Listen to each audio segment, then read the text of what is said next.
I can't define player counts. It was there when I showed up. I've never been a part of the community team. I can't say that I know what the scope of player council was. What was their goal? Why were they created? I don't know what powers they have. I know they have some level of moderation powers, but even to that, and looking back on it as a product manager, I've asked myself, is player council a tool that I should have really focused on? Is that a good way to communicate to the community? And if it is, then I should understand player council and what their goals, limitations, scope was. It upsets me that I don't. So I want to ask each of the player council members that we have here tonight, define player council. But what I'm looking for is their personal definition. So we're just going to basically go through and see if anybody wants to give a definition.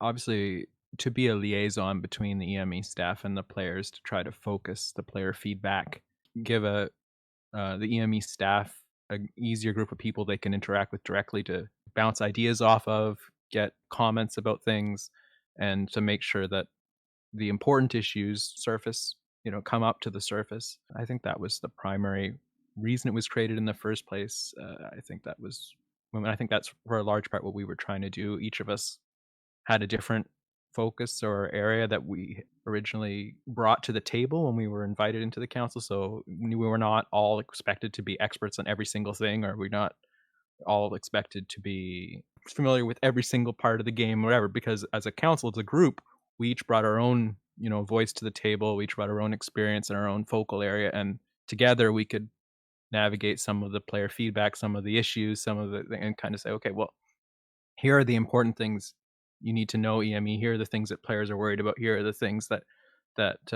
you need to watch out for. For example, an update's coming. Other regions had this problem. Watch out for this. Things like that. Anything we could do to elevate problems before they happened, or provide feedback when we're asked to provide feedback. I think that was both what we were intended to do, and also I think what we did do to the extent we were able to. Yeah, so my original thought was, again, just like Counterpoint said, would be like player council would be pretty much just like a consolidated point of feedback where each member would, get feedback from their relative areas of expertise and convey them to EME in a consolidated way. And for me personally, I remember when I was filling out the application for it, first thought to myself, why do I even want to, put more time into this game? And obviously the answer was because I cared about the game, as I'm sure everyone does. That's why we're still playing it. It was exciting to, work alongside people that obviously care about the game and wanted to help make it better. And for me, when I applied, I basically listed my areas of expertise as the non-combat areas of the game. For instance, I said that I was interested in trading and crafting, and I think I have a lot of knowledge about that. So I would serve as a point of experience that I could provide feedback on. And also for my old guild, I was also like running events for that one. So I also had like some experience in that sense of, running events for people that, you don't know much about, but you should. Yeah. So basically, like, again, to reiterate, the player council from my point of view expected it to just, be a point of feedback. I didn't really like think like it would be like kind of like a game changing kind of thing in the sense that, now that we're on player council, we can literally change the game how we want it because we know what the players want. But I did envision that our feedback would be taken seriously to some extent, and it could potentially like help guide things in the future. The big takeaway for me was just some sort of way to connect EME staff to the player concerns. I think over time, at least from the time when we started, I think there was obviously more staff, more resources available. So we got to do a lot of things like put together events, like whether it was PvP events or little dodgeball games or whatever we were doing. And it was really fun to be a part of that and getting the resources and tools or rewards from NMS at the time. I think that was like probably like the peak of what was going on. We were able to just kind of be part of the community and also just say, oh, the communities kind of need something right now. Let's do this. And then we'd be like, this is our proposal. It'd be looked over. We could do that. And of course, just if there's a new patch, new system, new like future patches that are coming out, we can be like, hey, this is going to be bad. Just keep that in the back of your mind when it comes to NA or whatever it is. We just tested it out on EU or we've heard feedback from Korea or whatever that might be the case. It was kind of fun to be like, okay, let's prep up to make sure that everything that goes can go better in NA. Obviously, as time went on, it was big player council. I feel like kind of just became more of a punching bag where I think it was needed because a lot of the players had a bunch of frustrations and concerns, whether they're, and also good stuff feedback too, but they didn't really get the attention that they wanted. So of course they kind of pinged us. So I think that was also, it might not have been greatest for us, but I think it was almost like a necessary thing for players to have some outlet, because they can type in NMS all day, but of course it's not going to be seen half the time, or when it's seen, they're gone or they're not there anymore or whatever that might be the case. So I think, as bad as it sounds, I'm glad we were there, because people did feel like they were getting heard, even if they might have said that player council wasn't doing anything or player council wasn't doing this and that. I did feel like eventually, I don't think anyone could really say with a full conscience that player council didn't do anything, because we definitely did across the board. And of course, like people were saying, there's areas from all over the board too, including like even like CH role playing and brokering and end game content, PvP content, casual player content. We did have people from all of those places. So I think that's actually kind of impressive that we're able to even put that together in general. So that's my thoughts on it. I can add a little bit to the history of Player Council. It came about right after the original community team left, Tonka, Minea, and Harmonia. And we had just gotten Denicia as a community person, and there was a big disconnect between communication for some reason. The players just felt like NMAS wasn't getting what the problems were. And one of the things that she proposed before she left was having a player council to fix some of these communication issues. And Space Cats was the one who picked up that project to get it kind of started for us. Originally, it was just forums, and then it went to Slack, and then it grew to Discord. So it's been pretty interesting watching the growth and seeing how it got started. There had been a huge outcry from the players that a change needed to happen, and this was one of the things that they were like, all right, well, this will be a change. And I was picked, I think, because I had been talking to Space Cats quite a bit about PvP events and how to do things on a PvP server as opposed to a PvE one, because there was a lot of social problems going back and forth with different events. And so that's how I got added to the list. A lot of people, I you think, had already been in discussions with people in mass in the community team. Like there was already a feedback loop. A little bit, yeah. Not just with Space Cats. I hadn't really talked to anybody else at that point, and it was Space Cats who kind of got me into the door. I had worked with other NMAS people just like because they were in the same guild as I was, but to get me into the community team, it was really working with Space Cats that got me into the player council. It started with the forums. It was pretty interesting because I definitely remember Mongos being around that time, and the feedback for Mongos was just crazy. Like that thread just blew up in the player council chat about whether it was appropriate, whether there needed to be a rollback, whether this was a good thing or a bad thing, and just the chaos. It was interesting to see like a lot of strong personalities, especially back then, giving feedback with each other. So what were your roles and responsibilities on the forums then? We didn't really have any. At that point we weren't really moderators. We had some abilities to edit posts to help people like with formatting, I think. But we were just there to give them feedback on the forums, and that was it.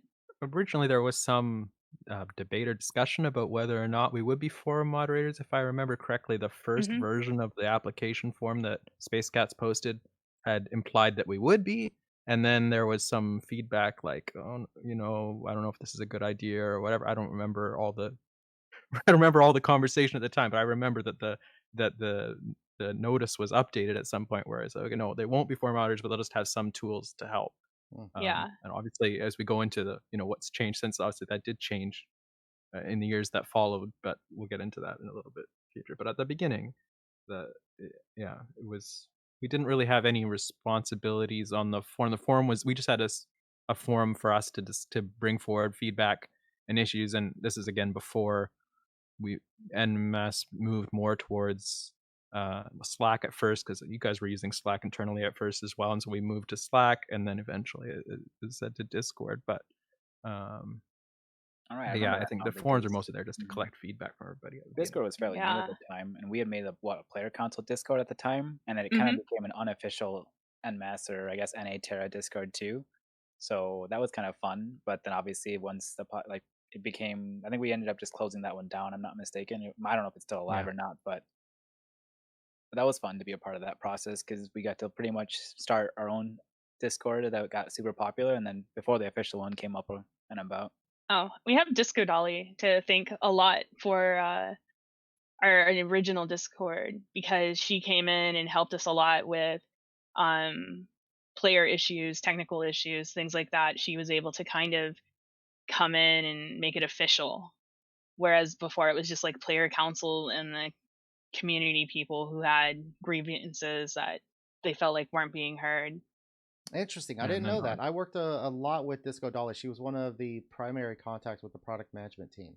I'm still not getting the full picture. Apologies. You didn't have the moderation ability. I assume you weren't creating threads and doing that kind of management, leading discussions. So was it so that Space Cats and CS and community could speak to you there, or were you actually engaging with the players on the forums? Like what was Those happening? it was a kind of a we had a special forum just for player council to discuss internally with the community team who were in there, and sometimes the product team, but at the time it was the community team. And so we would post our feedback, we would discuss it internally, and Space Cats and the rest of the community team would monitor those threads and give us, in turn feedback and so on.